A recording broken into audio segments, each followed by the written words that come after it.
Bonjour, bonjour, bonsoir. Bienvenue à notre cours d'éthique, d'éthique et déontologie.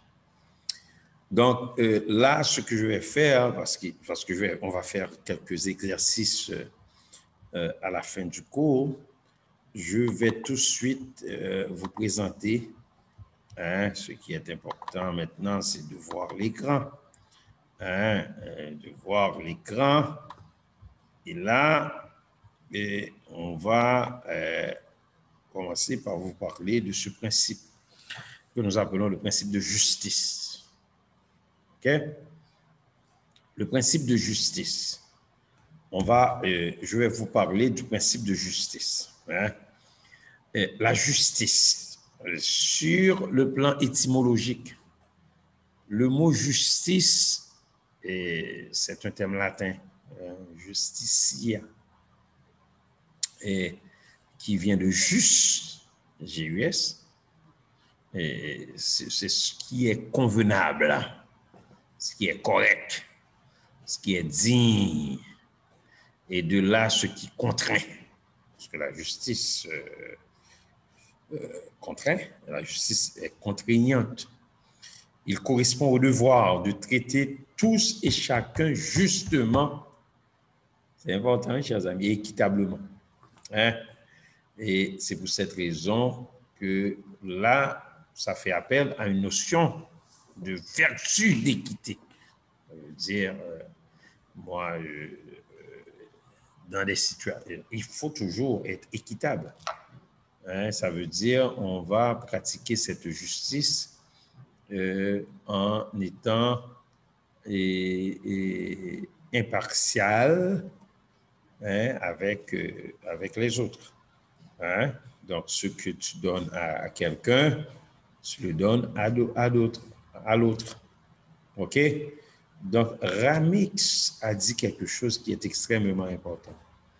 Il n'y a pas d'éthique individuelle sans dimension collective. Et réciproquement, il n'y a pas d'éthique collective sans dimension individuelle. OK? Là, je ne peux pas seulement pratiquer mon éthique et puis j'oublie la collectivité, j'oublie les autres. Même si c'est vice-versa. C'est le collectif et l'individuel et le collectif. D'accord? Donc, parallèlement, il y a eu beaucoup de changements dans le monde, surtout dans la seconde moitié du XXe siècle avec ce qu'on appelle la révolution industrielle. Donc, on était obligé de donner ce qu'on appelle une réponse éthique au problème. Et il y a eu à cette période l'explosion des médias et là, il a fallu avoir des valeurs fondamentales, dignité de la personne. La dignité de la personne, même si cette notion est particulièrement floue, ce que nous attendons par la dignité de la personne, ça c'est des éléments importants. Refus de la corruption, la logique du profit, respect des connaissances et des compétences.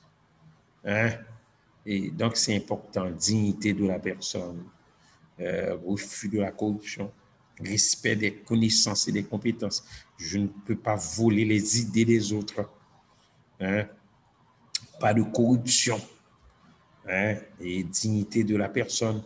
Dans le milieu organisationnel, il y a des valeurs qui se distinguent. Par exemple, autonomie. Chaque humain doit pouvoir décider de lui-même, de sa façon de vivre et de son avenir. Justice de répartition. Les biens doivent être partagés de façon juste entre les personnes, sans favoritisme. C'est la justice. L'autonomie, la personne doit être capable de vivre, de décider de sa vie. Justice de répartition. Les biens doivent être partagés de façon juste entre les personnes, sans favoritisme. Et là, donc, bienveillance et obligation du professionnel vis-à-vis de ses clients. Au-delà de la philanthropie et de la compassion, mais ce que l'on peut de mieux avec ses moyens, mais il faut que nous soyons bienveillants, non malfaisants, c'est ce qu'on appelle primum non nocere, obligation d'éviter tout ce qui peut provoquer une nuisance aux autres. C'est une obligation. Hein? Ce sont des valeurs, valeurs fondamentales. Ensuite, nous retrouvons notre ami Kant. Ça, c'est un philosophe de haut niveau. Il a proposé ce qu'on appelle les conséquences conséquentialistes et non conséquentialistes. Hein? Kant parle de ce principe du devoir, le principe d'universalité. C'est une valeur de Kant, mais Kant insiste sur ce principe absolu. OK? Et il faut garder ça en tête lorsque vous allez faire des exercices. Ne fais pas aux autres ce que tu voudrais que l'on te fasse. OK? Ne fais pas aux autres ce que tu voudrais que l'on te fasse. Il ne faut pas faire aux autres ce que tu ne voulais pas, que tu ne veux pas que les autres te fassent. C'est un principe qui va loin car il interdit beaucoup de choses et peut limiter certaines actions. Hein? Et là, on ne parle pas des conséquences, mais ne juge que l'intention. Ce ne sont pas les conséquences, c'est l'intention de faire. OK? Le principe de conséquentialisme se base sur les conséquences de l'action. Si l'acte est positif pour le plus grand nombre, l'éthique est respectée. Ce que je fais doit être éthiquement correct, en d'autres termes, doit favoriser le plus grand nombre. La conséquence de l'acte devient donc le critère de jugement éthique. OK? Et c'est ce même principe que nous retrouvons dans l'utilitarisme, ce qui est utile au plus grand nombre. OK? Donc, l'utilité et la bienveillance, on retrouve Jeremy Bentham, qui est un Anglais qui est l'un des pères des pensées économiques. Ces gens-là pensaient aussi surtout de l'éthique. Et John Stuart Mill, ce sont deux Anglais. C'est l'utilitarisme. C'est une philosophie morale qui s'impose comme une concurrence très sérieuse à la philosophie de Kant. Selon cette philosophie, la valeur morale s'attache à ce qui est utile ou à ce qui produit des conséquences avantageuses au plus grand nombre. Et pourtant, Kant parlait seulement de l'intention. Bentham nous dit que la société doit changer. On doit être moralement correct pour que le bonheur d'ensemble s'accroisse. Hein? Et le bonheur, on voit ça en termes de plaisir et de peine. Les meilleures actions et même l'idée de justice se mesurent à ce qui apporte le plus de plaisir pour le plus grand nombre. On est là? L'utilitarisme, comme je vous dis, et c'est la recherche du plaisir et l'évitement de la douleur pour les êtres vivants. Hein? Donc, d'éviter la peine. Ça a été le point de vue de plusieurs philosophes grecs, comme les hédonistes. Les hédonistes, c'était des gens qui cherchaient le plaisir tout en évitant les problèmes. Hein, c'est le principe d'utilité que l'on retrouve dans l'utilitarisme. Pour Kant, le devoir est une nécessité. Je dois faire ceci parce que c'est la bonne chose. Il ne dépend pas des sentiments ni des inclinaisons, mais c'est un devoir, c'est comme un commandement. C'est pour cette raison qu'il parle d'un impératif qui ne souffre pas de conditions. Je fais ceci parce que c'est la bonne chose à faire. Le devoir s'impose. Donc, ça ne souffre pas de conditions ni soumis à aucun, mais à chacun si le devoir s'impose absolument. Donc, il n'y a donc qu'un impératif. Et d'après la maxime qui fait quoi? Que tu peux, on est là, c'est important, et je vais essayer de partager. J'imagine que l'écran n'est pas partagé là. OK? Là, l'écran est partagé.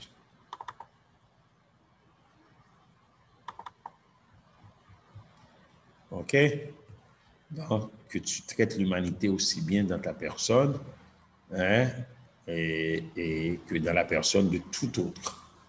Ça veut dire, je fais, c'est pas parce que je veux voir, pour que les autres puissent voir que je suis une bonne personne, mais je fais parce que c'est un devoir, comme une fin et jamais comme un moyen. OK? Donc là, c'est vraiment, c'est important. OK? C'est important. Je regarde tout ça, c'est comme, c'est pas un moyen. Et là, et je vais partager l'écran avec vous. Comme ça, vous allez voir que de quoi je parle. OK? Et là, je reprends pour que vous puissiez voir l'écran. OK? Si l'action n'est bonne que comme un moyen pour quelque autre impératif, pour quelque autre chose, l'impératif est hypothétique. Donc, il faut faire la chose parce que c'est un devoir. Ouais. Supposons, c'est un exemple, supposons qu'une personne âgée me demande de l'aider à monter des escaliers. Je peux décider de l'aider pour deux raisons très différentes. Ou bien parce que je veux me donner une bonne conscience et que j'aurai une mauvaise estime de moi-même si je ne le fais pas, ou bien parce que je crois que les personnes doivent s'entraider le plus possible. Je n'aide pas la personne à monter pour moi, pour mon bonheur, mais je l'aide pour elle, par respect pour elle. Ça, c'est le point de vue de Kant. Et c'est la première raison que j'agis. Alors, l'impératif est hypothétique, puisqu'il naît d'une motivation extérieure. Hein? Mais je dois agir réellement par pur respect de la personne. Je fais ce qu'exige la morale. J'obéis à un impératif catégorique. Ça, c'est le point de vue de Kant. Je fais parce que je dois le faire. OK? Hein? Il y a conséquentialiste ou kantien. Les deux notions sont opposées, mais il ne faut pas choisir l'une ou l'autre. Chaque situation doit s'analyser à la lumière des principes évoqués. OK? Bon, ça, c'est science et technologie, ça nous impose des choix. Ouais? Du doute et des incertitudes. Regardez les limites. Je vous demande de regarder ça et on va voir d'autres choses qui ont rapport philosophique. L'éthique alimente la philosophie, théologie, tension possible notamment sur les sciences politiques et puis le droit et puis géographique, tout ça. Maintenant, faisons des exercices. Trouvez quelques exemples qui illustrent ça. Ce sont des exercices que je vous les donne, mais je vais revenir avec vous en classe. OK? C'est une action conforme au devoir et une action accomplie par devoir, déterminée à l'aide de la première formulation de l'impératif de Kant si les actions suivantes seraient normales, morales ou immorales. Tuer quelqu'un, tuer un assassin, polluer les océans, tricher aux examens, porter secours à quelqu'un, dire la vérité, même si on sait que les conséquences seront graves, mentir pour protéger la vie de quelqu'un, se prostituer, travailler sans relâche, légaliser l'aide au suicide. Hein? Ce sont les mêmes questions que je vais essayer de vous poser, mais on va se voir. Hein, votre patron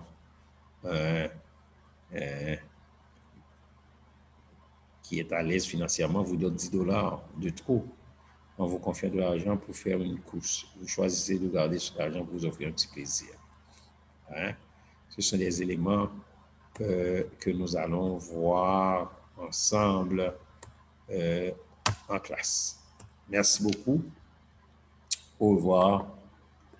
Et je vous dis à bientôt. Merci.